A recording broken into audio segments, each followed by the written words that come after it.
Our next speaker is Tara Dorsey, a community health worker, peer recovery specialist, and person in long-term recovery.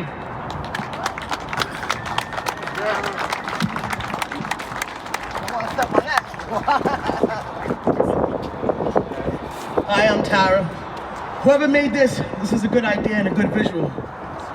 I keep staring at it since I've been here. The only thing that's missing is the front door and the cage where your food gets slid through.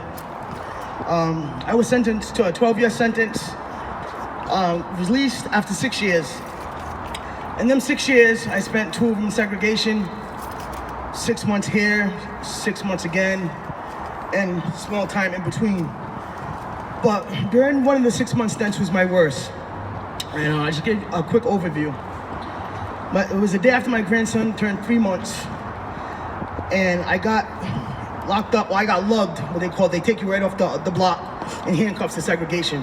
That's called lugged. So I got lugged for passing a note to a friend. 15 days segregation. But the difference between women's and men's at that time, and that was in the old building, the old Glory McDonald building, is they had isolation and then they had segregation, 2 different things. I spent a lot of my time in isolation. The difference was, in isolation, it was in the basement, the cellar of the old building. Gray, dark, gloomy, no windows. The window was very, very high up. You didn't know if it was snowing, raining, sunny, or what.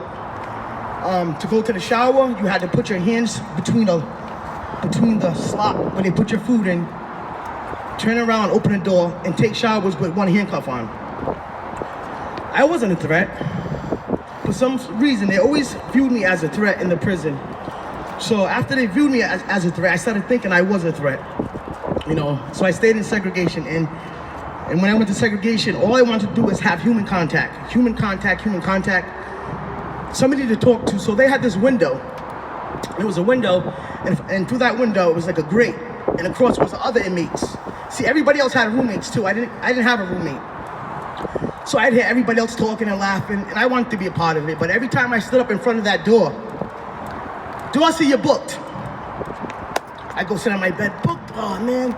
And I tried not to talk, and I tried not to engage with others because I want to go back and be with my grandson and get them visits. But I wanted human contact.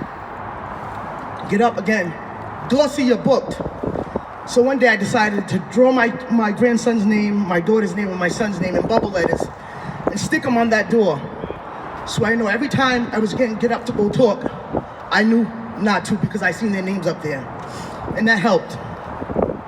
I would get booked for things like saving my food because we was fed from 7 o'clock to 4 o'clock in the afternoon. You got all your meals, breakfast, lunch, and dinner. So I would take some bread from one meal, save it for later on, and an apple, and I'd hide it in my room under my mattress because there was nowhere else to hide anything. There was no hiding spots because it literally looked like that. A bed and a toilet, no windows, no hiding spaces, but I thought I was hiding something. And the COs would come in and they would take my food and say, you're booked. From that 15 days for a letter, I ended up with 6 months just to try to live. Regular survival, trying to eat, trying to talk. I had a bad, what they call a state finger. That's from writing too much. You write so much, you got blisters on your fingers. So I would sit there and just write my finger and write and wait for the letter to get slid under the door. And you knew what their time it was is when, by the meals that came through. So after the last meal, I knew it was almost time for regular meal from officers. And I would sit there on my bed and go, oh, I pray that somebody just sends me a letter. And I'd get so excited to get a letter. And I'd take my time reading that letter. And the pens that they give you, it's not a pen, it's a piece of rubber that bends.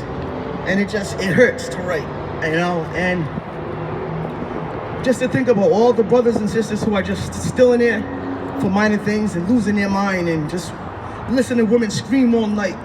When I say scream, from 7 o'clock in the morning to 24 hours, just scream because they were losing their minds because they had no human contact, and it just hurts. And that's why I want to use my voice today. And thank you for listening. And I just, if this story touches a senator's heart or anybody else's heart, please. And if I ever need to be speaking again, I'll be here. Thank you. Good job.